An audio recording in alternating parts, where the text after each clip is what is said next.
Voice with Kushwaha channel पर आप लोगों का स्वागत है। और आज की कहानी का नाम है जीवन या नाटक।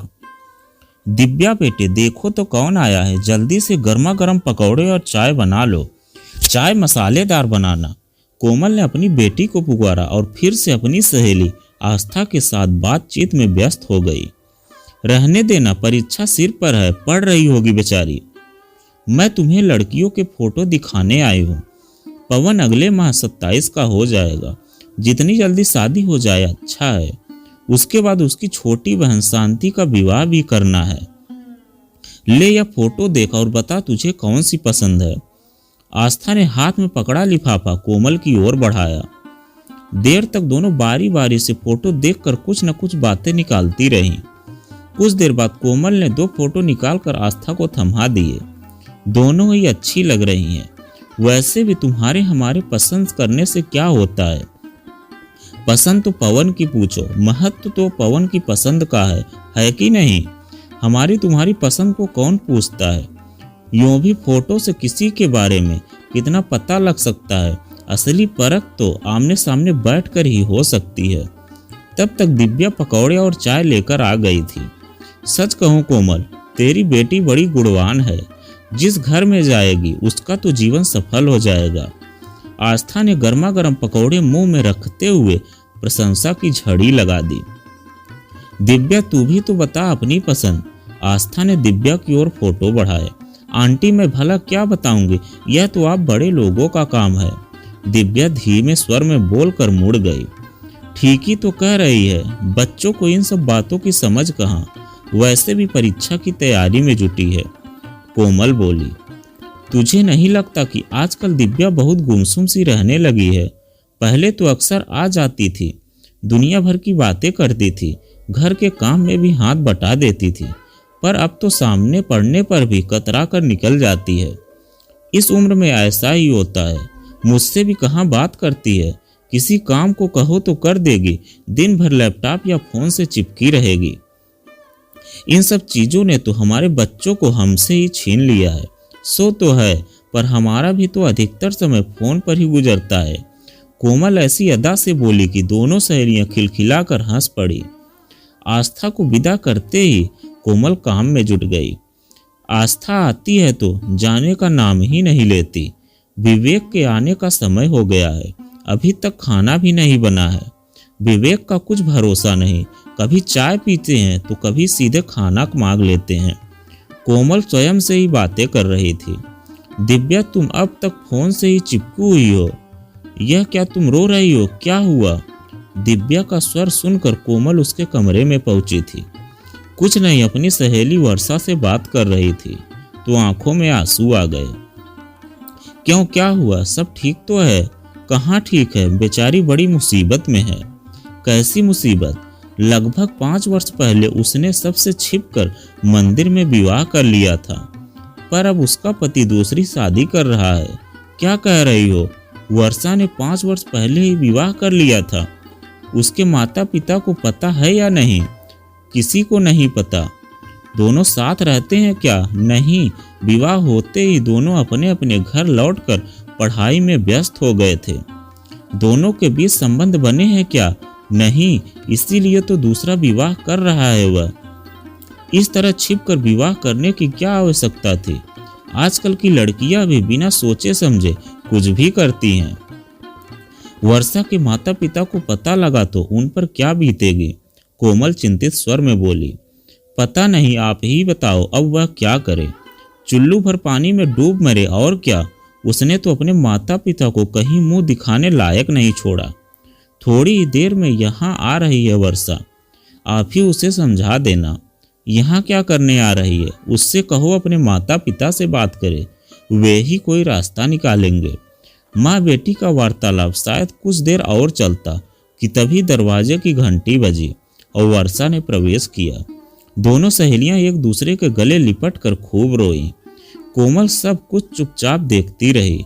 समझ में नहीं आता कि क्या करे। अब रोने धोने से क्या होगा। अपने कमरे में चलकर बैठो, मैं चाय बनाकर लाती हूँ। नहीं आंटी, कुछ नहीं चाहिए। मेरी चिंता तो केवल यही है कि इस समस्या का समाधान कैसे निकलेगा। वर्षा गंभीर स्वर में बोली, सच कहूँ वर्षा, मुझे तुमसे यह आशा नहीं थी, पर मैंने किया क्या है? लो, करने को रह क्या गया है? तुम्हें छिपकर विवाह करने की क्या जरूरत थी? मैंने छिपकर विवाह नहीं किया आंटी, आपको अवश्य कोई गलत फहमी हुई है। समझती हूँ, पर मेरी मानो, जो हो गया सो हो गया। अब सब कुछ अपने माता पिता को बता दो। मेरे माता पिता का इससे कोई लेना देना नहीं है, वैसे भी मैं उनसे कोई बात नहीं छिपाती। इस समय तो मुझे दिव्या की चिंता सता रही है।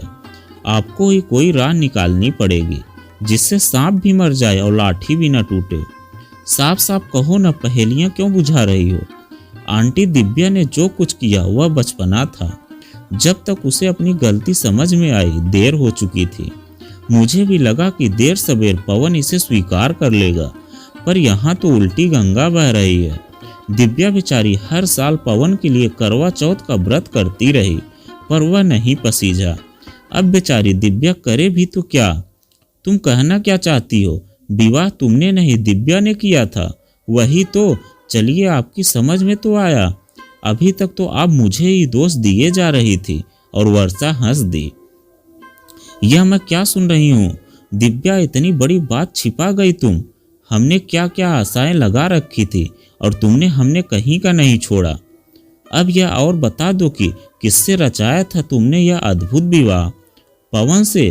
कौन पवन? आस्था का बेटा। जी हाँ, आस्था जानती है यह सब। मुझे नहीं पता। पता क्या है तुझे पागल? राखी बांधती थी तू उसको। मुझे अब समझ में आ रहा है, इसीलिए तू करवा चौथ का व्रत करने का नाटक करती थी। तेरे पापा को पता चला तो हम दोनों को जान से ही मार देंगे। उन्हें तो वैसे भी उस परिवार से मेरा मेल जोल बिल्कुल पसंद नहीं है। वे क्रोध में बोली और दिव्या को बुरी तरह धुन डाला। आंटी, क्या कर रही हो? माना उससे गलती हुई है, पर उसके लिए आप उसकी जान तो नहीं ले सकती। वर्षा चीखी। कोमल कोई उत्तर दे पाती उससे पहले ही दिव्या के पापा विवेक ने घर में प्रवेश किया। उनके आते ही घर में सन्नाटा छा गया। किसी की समझ में नहीं आ रहा था कि बात कहाँ से शुरू करे। वर्षा बेटे, कब आई तुम? और बताओ, पढ़ाई कैसी चल रही है? बात विवेक ने ही शुरू की। जी ठीक चल रही है, आज बड़ी शांति है घर में। कोमल, एक कप चाय पिला दो, बहुत थक गया हूँ। उत्तर में कोमल सिसक उठी। क्या हुआ? इस तरह रो क्यों रही हो? कुछ तो कहो। कहने सुनने को बचा ही क्या है? दिव्या ने तो हमें कहीं का नहीं छोड़ा। क्या किया है उसने? उसने विवाह कर लिया है। क्यों मजाक करती हो? कब किया उसने विवाह? 5 साल पहले किसी मंदिर में, और हमसे पूछा तक नहीं। विवेक हैरान परेशान स्वर में बोले, हम कौन है उसके जो हमसे पूछते? तो ठीक है, हम उसके विवाह को मानते ही नहीं। 5 साल पहले वह मात्र 14 वर्ष की थी। हमारी आज्ञा के बिना विवाह कैसे कर सकती थी? हमने उसके उज्जवल भविष्य के सपने देखे हैं। उनका क्या? विवेक बाबू नाराज स्वर में बोले। कुछ देर तक सब सकते में थे, कोई कुछ नहीं बोला। फिर अचानक दिव्या जोर से रो पड़ी। अब क्या हुआ? पापा, मैं पवन के बिना नहीं रह सकती। भारतीय नारी का विवाह जीवन में एक ही बार होता है। किस भारतीय नारी की बात कर रही हो तुम? आजकल रोज विवाह और तलाक हो रहे हैं। जिस तरह पवन के बिना इतने दिन रह रही हो, आगे भी रहोगी। देखा वर्षा, मैं न कहती थी। पापा भी बिल्कुल पवन की भाषा बोल रहे हैं, पर मेरे पास अपने विवाह के पक्के सबूत हैं। कौन से सबूत हैं तुम्हारे पास? विवेक ने प्रश्न किया। विवाह का फोटो है, गवाह के रूप में वर्षा है, और पवन के कुछ मित्र भी विवाह के समय मंदिर में थे। अच्छा, फोटो भी है। बड़ा पक्का काम किया है तुमने। लेकर तो आओ वह फोटो। दिव्या जल्दी से गई और फोटो लेकर आई। विवेक ने फोटो के टुकड़े टुकड़े कर कर रद्दी की टोकरी में डाल दिए। कहाँ है अब सबूत? और वर्षा बेटे, बुरा मत मानना, तुम बड़ी अच्छी मित्र हो जो उसके साथ खड़ी हो। इस समय अपने घर जाओ, जब हम यह समस्या सुलझा ले तब आना। केवल एक विनती है तुमसे कि इन बातों का जिक्र किसी से मत करना। जी अंकल। वर्षा चुपचाप उठकर बाहर निकल गई। यह क्या किया आपने? मैं तो सोच रही थी वर्षा के साथ पवन के घर जाएंगे। वही तो जीता जागता सबूत है।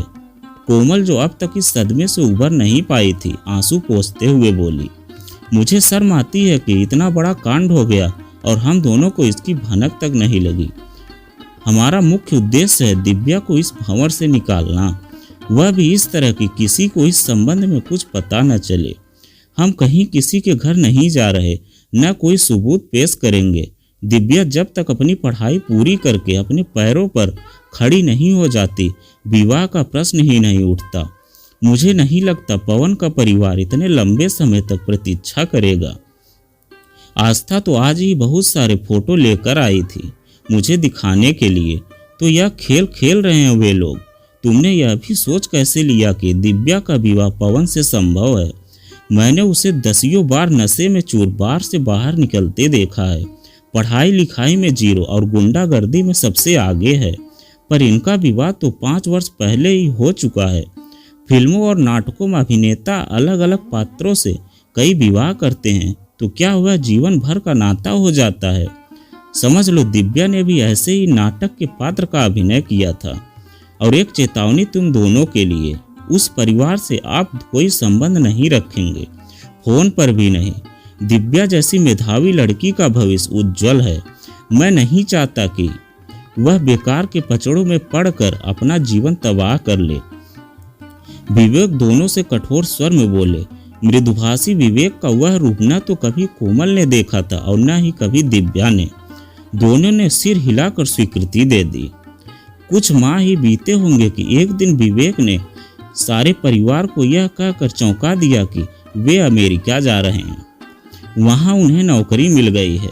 कोमल और दिव्या चुप रही, पर उनका 13 वर्षीय पुत्र राहुल प्रसन्नता से उछल पड़ा। मैं अभी अपने मित्रों को फोन करता हूँ। वह चहक उठा। नहीं, मैं नहीं चाहता कि किसी को पता चले कि हम कहाँ गए हैं। विवेक सख्ती से बोले। क्यों पापा? बेटे, हमारे सामने एक बड़ी समस्या आ खड़ी हुई है। जब तक उसका हल नहीं मिल जाता हमें सावधानी से काम लेना पड़ेगा, इसलिए हम चुपचाप जाएंगे बिना किसी को बताए। तभी उन्हें पास ही दिव्या के सुबकने का स्वर दिखाई पड़ा। कोमल उसे शांत कराने का प्रयत्न कर रही थी। दिव्या, इधर तो आओ। क्या हुआ बेटे? कुछ नहीं पापा, आपकी बात सुनकर लगा आप अब भी मुझ पर विश्वास नहीं करते। दिव्या आंसुओं के बीच बोली। तुमने जो किया उसके बाद विश्वास करना क्या इतना सरल है दिव्या? विश्वास जमने में सदियां लग जाती हैं, पर टूटने में कुछ क्षण। बस एक बात पर सदा विश्वास रखना कि तुम्हारे पापा तुम्हें इतना प्यार करते हैं कि तुम्हारे हितों की रक्षा के लिए किसी सीमा तक भी जा सकते हैं। पापा, मुझे माफ कर दीजिए, मैंने आपको बहुत दुख पहुंचाया है। और दिव्या फूट फूट कर रो पड़ी। सारे गिले शिकवे उसके आंसुओं में बह गए। तो दोस्तों, यह कहानी आपको कैसी लगी कमेंट में लिखकर जरूर बताइएगा। अगर आप हमारे चैनल पर नए हैं तो प्लीज़ चैनल को सब्सक्राइब कीजिए और वीडियो को एक लाइक जरूर कीजिएगा, क्योंकि आपको इस चैनल पर ऐसी ही कहानी देखने को मिलती रहती हैं।